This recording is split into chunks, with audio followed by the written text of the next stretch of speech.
中秋宴上被当众催婚，我一气之下喊着要嫁给皇上，爹爹拍手称好，皇后随之点头，皇上却不同意。我朝他大吼不行，你必须同意。我从宴席上告退的时候，瞅着皇上脸都气绿了。今日是我朝大拜西后的首个中秋节，皇上特意在御花园中设宴，邀请文武百官入宫同乐。我见爹实在高兴，便允了他在席上吃2杯酒，不想他借着酒意，竟当众指着满座青年才俊，嚷嚷着要我挑一个嫁了。此言既出，四方皆静，青年才俊们连诗都忘了吟，一个个大惊失色般朝我2人看来。我这会正端坐席前装淑女装的，那叫一个腰酸背痛，闻言登时气昏了头，指着高座上那人就喊，既如此，第二选皇上吧。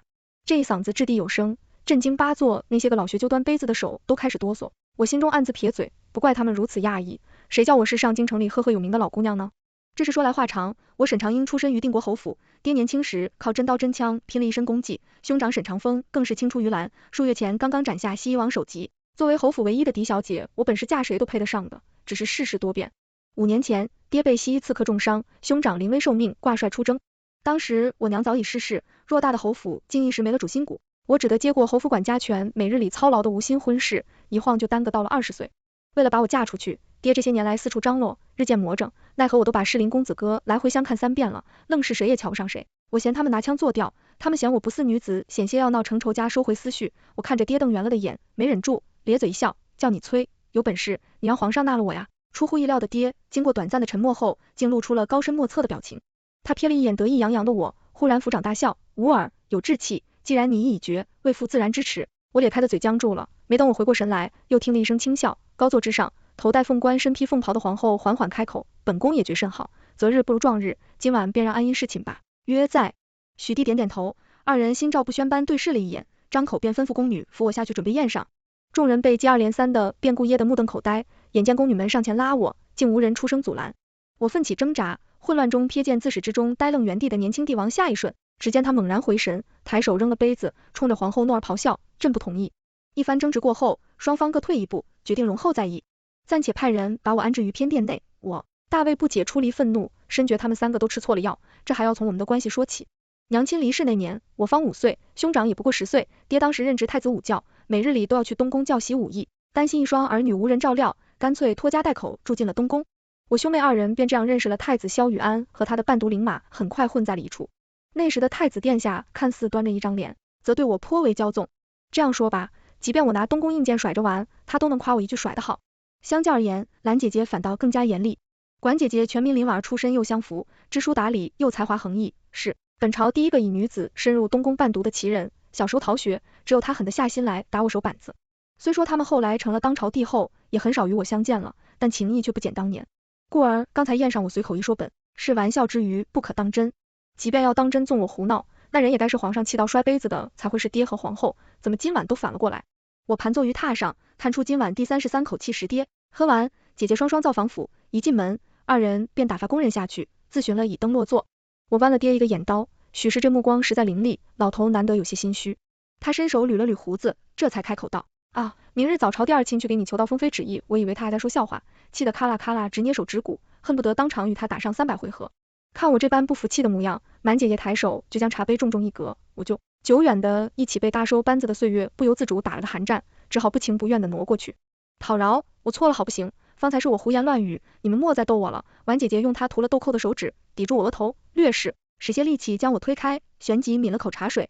本宫女老师可没逗你，老师年纪大了，唯愿儿女有个归宿，你既看不上旁人，不若入宫来本宫尚可照服于你我狐疑的瞧他，总觉得事情没这么简单。然而不论我如何追问，他们也不肯透露更多，只吩咐我安分待着，随即起身就走。我难以置信的看着他们远去的背影不对劲，这闹剧必须尽早结束也。月时分成前殿皇上一头青丝如瀑，身着锦衣立于榻前，趁着月色，那叫一个风神俊朗，皎皎如玉，可惜眼神锐利的仿佛是要吃了我。你可知外头有多少暗卫把守？笑声在这空旷的大殿中回荡，险些劈了音。胆敢夜闯此地，若非福公公及时阻拦，此刻你怕是已去见先帝了。我低头规规矩矩的站着，趁他吼完，偷偷抬头瞄了一眼，心中不免有些慌乱。许久未见他，已不再是那个总带着和煦笑意的大哥哥，身上多了份帝王独有的威严与冷峻，也不知是否还像从前一样待我。没错，我自知猜不透爹和皇后的心思，干脆摸到了皇上跟前，决定与他缔结盟友，让聪明人去对付聪明人。不过这回他显然已气狠了，我赶紧上前扯他衣袖竹筒，到豆子般把二人的谋算和盘托出，听我絮絮叨叨的讲完。皇上从鼻孔里冷哼出声，他把衣袖使劲扯回去，又拢了拢领口，这才不解气的斥道：你招惹的好事。我瑟缩着不敢吱声，只可怜巴巴的望向他。过了许久，年轻的帝王方缓了神色，逐渐与我记忆中的模样重合型了，朕自会处理。他摆手打发我快走。我见状松了口气，后知后觉的涌起熟悉的亲切感，一时得意忘形，伸手便去扒他胳膊，撒娇卖乖的讨饶道谢。他刚蒙好的衣襟又被我扯得乱七八糟，只好抬手重新整理，嘴上还不忘扬怒骂。我正胡闹呢，就听到福公公一声轻咳，我立刻站直身子，扭头不好意思的瞅他，只见他装模作样的肃然道：皇上夜已深了，老奴送沈小姐回寝殿歇息吧。皇上闻言，顺势一把将我推了过去，连声附和。福公公垂手领命，强忍着笑意引我离开。我怎么一见皇上就变回了小孩子，竟做些丢人的事儿。翌日拂晓，前朝便传来风声，传话的小太监绘声绘色，先说我爹一大早整装素容，以后公务色为由，当朝逼请皇上册我为妃，又说皇上早有所备。他直接开口命钦天监上前回话。那白胡子老头云里雾里的说了一番，成功将我爹饶糊涂了，轻轻巧巧便驳了回去。我听后松了一口气，然而还未能安心一刻，便有宫女哭哭啼啼来报，演说帝后因此事大吵一架，四平都摔了。我着实无法理解为何演变成这般局面，内心吐槽不已，脚下却不敢停歇，急忙赶往凤仪殿劝架。踏入殿门的时候，我立刻察觉到一丝异样，偌大的宫殿此刻异常安静，并不见帝后二人身影，只屏风后面隐约传来些细碎声响。我提气走进平日里端庄威严的皇后娘娘，此刻正慵懒的斜倚在小榻之上，红唇微张，就这一只骨节分明的大手吃葡萄。我顺着递葡萄的手往上瞧，意外看见了兄长那张不苟言笑的黑脸。此刻他正专心致志的剥葡萄皮丸，姐姐探头张口又叼了一颗，边嚼边嘟嘟囔囔的抱怨，亏我还想撮合他们，没想到一个赛一个都是木头脑袋。说完叹了口气，等我离宫之后，就剩萧元一个孤家寡人了，倒真叫我有些不忍心。兄长并未接话，只温柔似水的看着婉姐姐，把她看得彻底没了脾气。二人又起身笑闹起来，当真是好一副温存景象。我慌不择路的跑了婉姐姐，你居然背叛皇上！揣着满腔心事，我不知不觉间走到了御书房，推门而入，只见皇上正埋头专注的批阅奏折。我快步上前，皇上可巧他正在折子上勾红圈呢，对我吓得手一抖，差点勾错了点。皇上无奈的扶额，宫我也是疲累了，干脆搁下朱笔，一边捏鼻骨，一边扬怒骂我错了。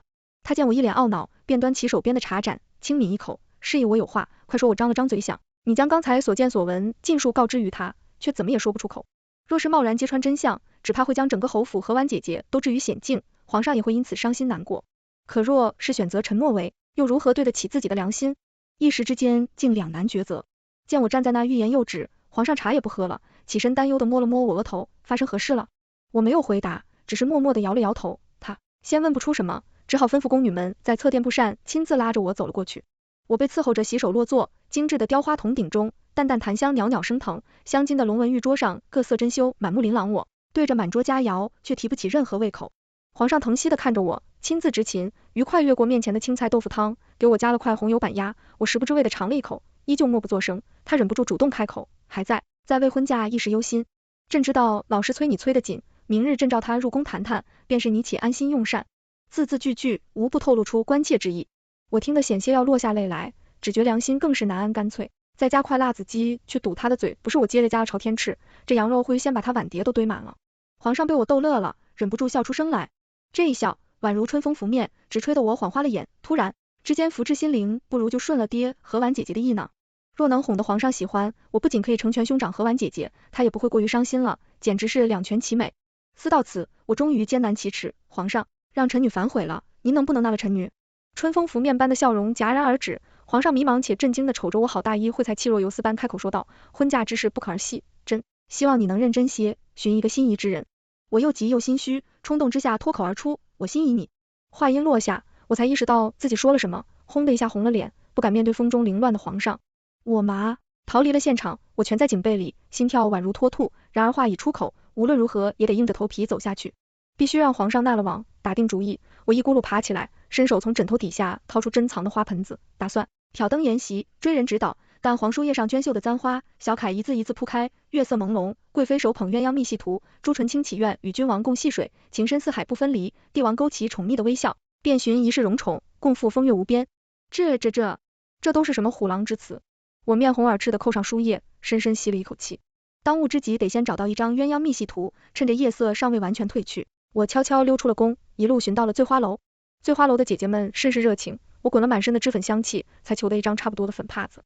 揣着它回宫时，我慌张到不敢去歇息，主要头一回干这种事，这帕子烫得我心直颤，思量再三，我干脆溜进了御书房的内室，只等皇上一下早朝，便立刻送与他43克的钟声钢，敲外头已传来内侍们躬身问好的声音。我当时心神一震，纵身飞奔而出，冲着皇上就去了。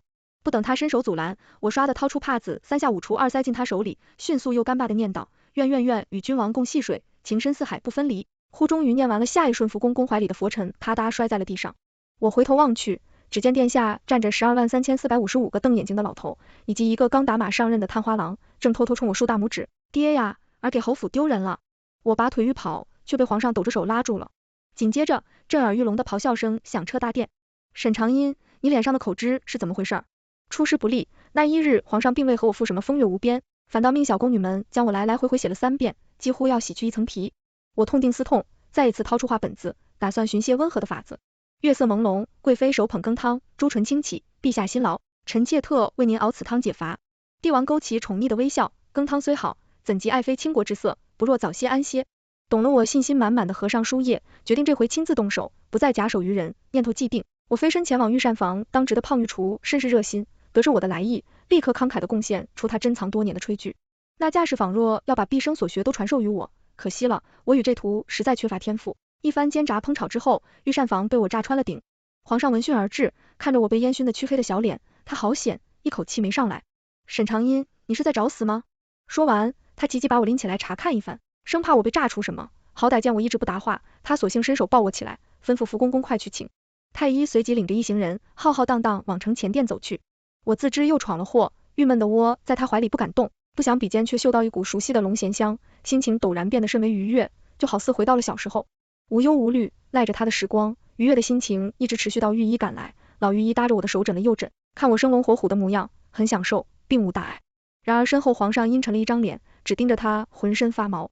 不得已，他只能小心措辞，表示我惊吓过度，提笔便开了一副安神药我皇，行吩咐众人去监，又赶我去沐浴更衣。待我收拾妥当走出来时，发现皇上正倚在榻上等我。他见我湿着头发，便拿帕子来擦。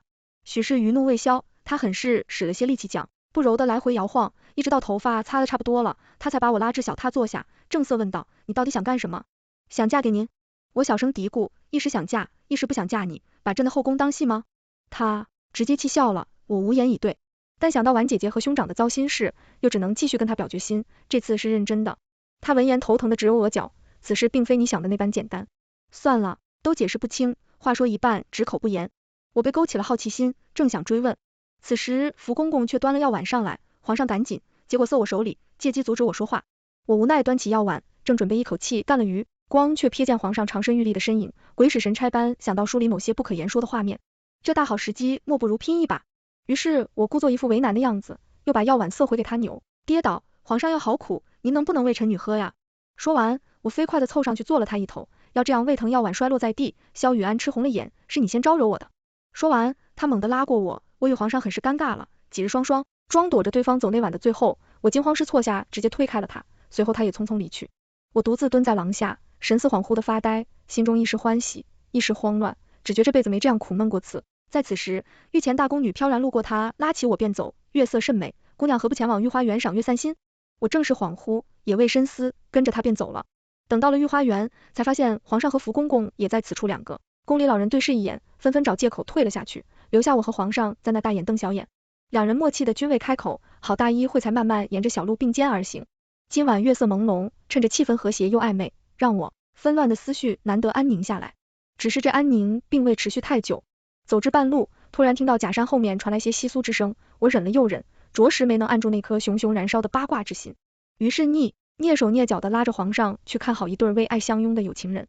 可惜对象是我那要死的兄长和婉姐姐，救命酒足药丸，你俩就不能收敛一些吗？我和皇上双双到抽凉气一把舞，堵住对方的狗眼，左脚绊右脚，逃也似的走了。直到了空旷地，我才意识到某些不对劲。照理来说，皇上不应该当场拖他们下去斩了吗？怎么不见他生气，反倒着急要跑我盯着他的侧脸，不可置信的浮现出一个念头，伸手去扯他。皇上，您不会早就知情吧？他听到我这样问，猛地刹住脚步，扭过头来看我大玉朝圣明的君王，此刻显得很是纠结。朕和倪婉姐姐原本就是做戏你兄长出征前，他们两人便在一起了。朕一直都知道。他顿了顿，似在期待我的反应。我二人从未发生过什么，所以之前种种都是我在瞎操心。我愤怒了，当时口不择言，你们居然合起伙来诓我亏我心疼，你还想要驾驭你。皇上脸色蓦地一僵，他骤然盯着我的双眼，咬牙切齿地问道，你知道你想嫁给我是因为可怜我？我愣在了原地。过了许久，风中缓缓传来他失望的低语，沈长音，你到底有没有心？二人不欢而散。我一气之下连夜收拾行李，恢复路上。我反反复复思索这几日的经历，总觉遗漏了什么。正当我陷入沉思之际，耳畔突然传来一阵尖锐的破空声，我陡然转身，一指冷剑斜斜擦着我脸颊呼啸而过。下一刻，也不免有些力不从心，眼见长剑直刺而来，我已避无可避。千钧一发之际，另一群黑衣人从天而降，其中一人迅速挡于我身前，沉声喝道，回宫。我来不及多想，运起轻功，风驰电掣般返回宫中。落地的时候，皇上急匆匆迎上来，他深深看我一眼，却什么也没解释，便走了。而后我被一众人簇拥着住进了瑶华宫。次日一早，前朝便传来圣旨，堂而皇之的将我册为皇贵妃。与此同时，我被彻底禁足在了瑶华宫福公公亲自带领一干人等前来伺候饮食起居，绝不假手于人。寝殿之外，亦是暗卫密布，任何人不得靠近风雨欲来前安5年。初东定国侯当庭弹劾右相豢养私兵，意图谋反，人证物证俱在，辩无可辩。皇上盛怒之下，右相一党被尽数覆灭，婉姐姐亦受其牵连，被罢黜后位。我终于将所有的事情串联起来，也终于意识知道自己遗漏了什么。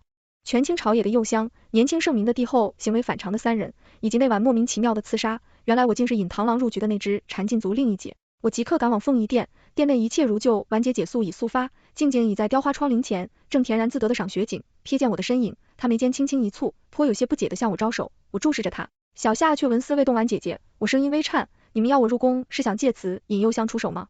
她听到我这样问，云淡风轻的脸罕见的裂开了，疾步走来拉我，试图解释我，啪一声甩开她的手，气恼的眼都红了。她被我打得微微一愣，伸出的手拳了右拳，还是执着的拉起我冰冷的手，随即娓娓道来。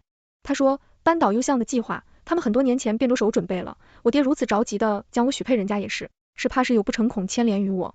那晚中秋宴上，我突然喊着要嫁给皇上，他们二人却有想过做顺水推舟之事，只是皇上坚决不允，二人便已作罢。谁想我自己倒跑去纠缠皇上，得右相误会，竟险些害了我，他们也只能一不做二不休，叫我坐实了这把子。说到此处，婉姐姐将我赌气的脸使劲掰过来磨光，认真盯着我说道，安音，皇上喜欢你，你到底明不明白，我让你进宫除了引我爹出手，也是真心想推你们一把。他深吸一口气，缓缓揭开尘封已久的秘密，皇上早就想将你抢回宫来，5年前的元宵花，你看，还记得5年前元宵花节，那是一个足以让我刻骨铭心的日子。是夜，我如往常一般随爹入宫赴宴，宫殿内灯火辉煌，丝音袅袅，我百无聊赖地端坐在席上，看着西翼进贡的伶人婉转起舞于我。我说作之遥，年轻的太子偏头向小太监吩咐了什么，随即小太监便来替太子殿下传话，问我可愿与他一起去赏花灯。我立时心生欢喜，舞也不看了，只等宴席一结束就溜。而我没能等到伴着乐声戛然而止，闪着寒光的剑直刺而出，一把冲向先帝，一把冲向我爹，顷刻间满目鲜红。那晚过后，先帝因伤势过重猝然驾崩，我爹也陷入昏迷，危在旦夕。今天接着噩耗一重接一重传来，边疆战事又起西大军来犯，城门接连失守，大玉朝彻底陷入混乱之中。4个少年人被迫在一夜间长大，一个承接玉玺，一个执掌帅印，一个是深锁后宫，一个肩负门庭，那是我们命运的转折点。婉姐姐伸出手，温柔的替我理了理额前碎发那晚，皇上命人布了满城烟火，原是想借此与你表明心意的，不曾想满腔情意终究未能诉之于口，而婉姐姐也被野心勃勃的右相所逼，做了那少年天子的皇后。她唏嘘般继续说道，那些年前朝后宫多有动荡，皇上许不了你后位也会不了你岁月静好，便选择将这份心意深埋于心。她见我依旧是一副呆愣愣的表情，就使劲揉了揉我的脸，将我揉回神。我过几日可要出宫寻你兄长去了，你是随我一道离开，还是留不下陪皇上呢？我沉默了，没有人知道我其实很想留下来，只因为我早就心仪皇上情从何起。起初我也不过是将他当作另一位敬爱的兄长，后来或许是因为他的笑意总是温柔缱绻，也许是因为他的眉眼太过如玉，破人悄无声息间便惹了我满腔小女儿心思，可是他身边总伫立着另一道婉约的身影。他贵起天成，光华夺目，是先帝先后早早相定的太子妃人选，我又怎么等等肖像，没料到遮遮掩掩这么些年，竟是我想差了我。恍然忆起那晚皇上的质问之语，再一联想我做的那些个愚蠢行径，怕是皇上的心早就被我伤透了吧。没脸继续待在宫里，我失魂落魄地滚回了侯府。刚踏进府门，正撞见爹在耍大刀，看见我来立刻吹胡子瞪眼睛，你怎么回来了？坏了，忘了自己现下还是贵妃来着。我抱头蹲下，哀嚎不已。爹啧啧地围着我转了2圈，满脸都是看热闹的神情。我抱住他大腿就开始诉苦，爹呀！满姐姐说，皇上喜欢我。爹冷哼一声打断我，东宫养的狗都知道皇上喜欢你，就你不知道什么？您知道为何还要逼我嫁人？爹愤怒的酷踹我你个榆木脑袋，我说不必吧，你这辈子都想不明白，赶紧滚回去。什么时候把皇上哄开心了再来见我？出府前爹神神秘秘的塞给我一册画本子，说是当年追我娘的秘籍，他语重心长的叮嘱我，儿啊，追人要用心。我再次挑灯研习，夜色深沉，书生负手而立，低声吟咏，白如山上雪，角落云间月小姐轻衣窗前婉转相接，愿得一心人，白头不相离。可怎么比我送帕子还要羞人？我趁着深夜溜到城前殿窗外。第一页，我低声吟咏，哀如山上雪，皎若云间月，无甚回应。第二页，我又试着吟咏，白如山上雪，皎若云间月，仍无回应。第三页，我再次吟咏，白如山上雪，皎若云间月，沈长音。这明日还要早朝，皇上一脚踹开了殿门，我瑟缩了一下脖子，意识到自己又做了蠢事，不过也并非全无所获。至少皇上把我拎进殿里去了，他立在我面前，无可奈何地问我到底要做什么。许是刚才起的急，这回他一惊，微长隐约可见精瘦的腰线，我眼都看直了，中了骨斑，想上手一下，直到皇上一巴掌拍开我的手，我方回过神来，此时此刻我反倒扭捏起来，安哥哥。皇上浑身一颤，就没到正经说话哦。我站着身子认真接到皇上，臣女心仪您，臣女要嫁给您。他冷哼一声，朕可不会再信你的鬼话。我急了，这次说的是真的，无关我爹，也无关婉姐姐。说到这里，我默默低头绞袖子玩，姐姐都跟我说了，说你喜欢臣女其实也一直心仪您的。说到最后，我几乎细如文案呀。既如此，那你便证明给我看吧。萧玉安抱胸而立，金贵又傲娇的抬了抬下巴，册子上写书生写小姐泛珠水上，册子上又写小姐与书生花前月下，册子上还写去他的册子上写我一把将其扔了出去。皇上要我证明与他看我翻遍了册子，也寻不出一种令我满意的法子。小宫女没相守了，我半宿困得遭不住，见我扔了册子团团转，简直生无可恋。娘娘，您究竟想要什么样的法子？我闻言愣住了，我想要的吗？我想要的法子，他须得证明我们青涩懵懂的年华，证明我们彼此关心的情谊，他还要能找回我们无端浪费的5年，能弥补我们错身而过的遗憾，仅此而已。待我难得灵光了一回，抱着小翠使劲晃他，我知道了，快帮我把福公公找来，干5年，立冬夜皓月当空，尽风无云，金辉洒落大地。我携皇上一路行至城墙40，上而望，但见青石板街蜿蜒伸展，百姓如织，穿梭于世，繁华尽收眼底。我侧眸看向身旁，明黄色的身影，如松如柏，当真是暖风熏人醉，美景惹人迷，将朕唤来便是看这些的吗？皇上垂眸俯瞰万民，颇有感慨地说道。我微微摇头，抿唇不语，他便不再多言，与我并肩而立，共赏这太平盛世之景。忽而大道烟火划破长空，如红如火，似星似银，明灭。时间映出皇上含笑的眉眼，伴着震耳欲聋的轰鸣。我启唇而问皇上，5年前我们错失的烟火盛宴，臣女替您补上了。至于错失的岁月，您可愿和臣女一起补上皇上抚身？